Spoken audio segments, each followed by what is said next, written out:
Bonjour et bienvenue en Phénomène d'échange 1, GCH200.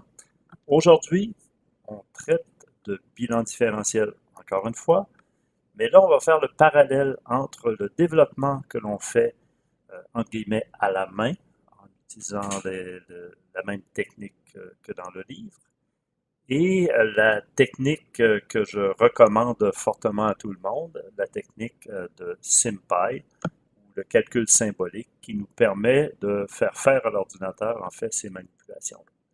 Donc, si on va voir maintenant le chapitre 2, la section 3. Vous vous rappelez qu'est-ce que c'était? Cette section-là, c'était l'écoulement dans une conduite circulaire. On avait une conduite circulaire orientée vers le bas, en fait Z orienté vers le bas, on avait fait le bilan. Vous vous rappelez du bilan que l'on a fait dans le livre? Dans le livre, on était arrivé à ça en première étape. On avait fait toute une série de bilans, en fait, pas toute une série, mais un bilan. Et après des manipulations sur le bilan, vous voyez, vous vous rappelez, on avait fait ce travail-là. On avait mis la pression avec la gravité et on arrivait à cette expression-là pour tout. Regardons maintenant comment on a fait en utilisant SymPy.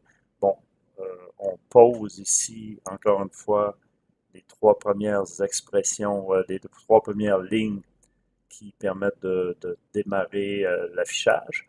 Matplotlib inline va mettre des graphiques, si on fait des graphiques dans la page directement. Ensuite, on définit nos variables, on pose le bilan exactement comme dans le livre. On obtient les mêmes résultats, on fait le travail sur la détermination des phi, on a fait la limite ici. Un tout petit peu moins de détails que peut-être que dans la section 2.2, c'est normal, on va mettre de moins en moins de détails.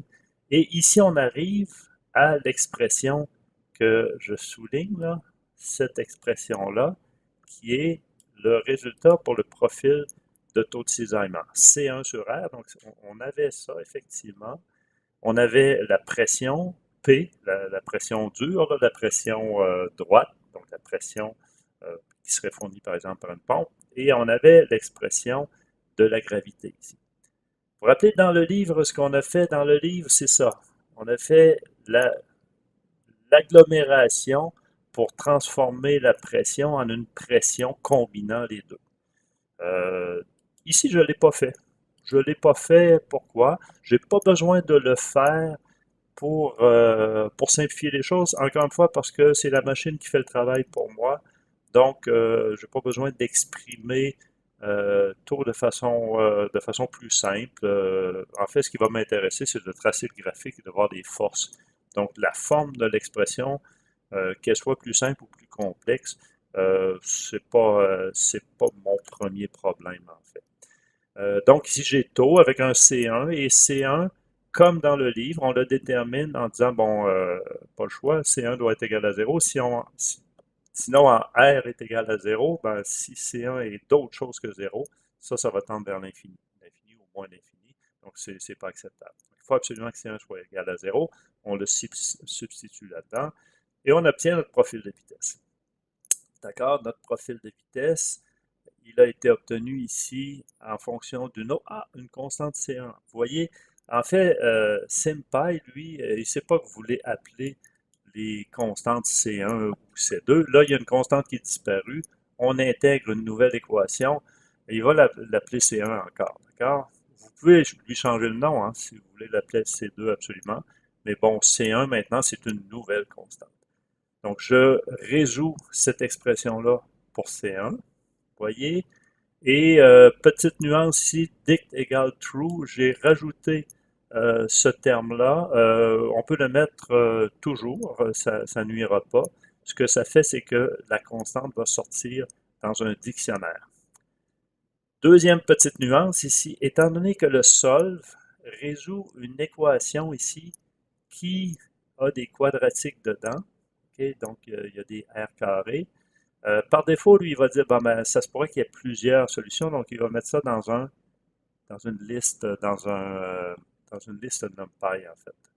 Donc, ça, c'est une liste, il n'y en a qu'un, mais a priori, il ne savait pas qu'il n'y en avait qu'un.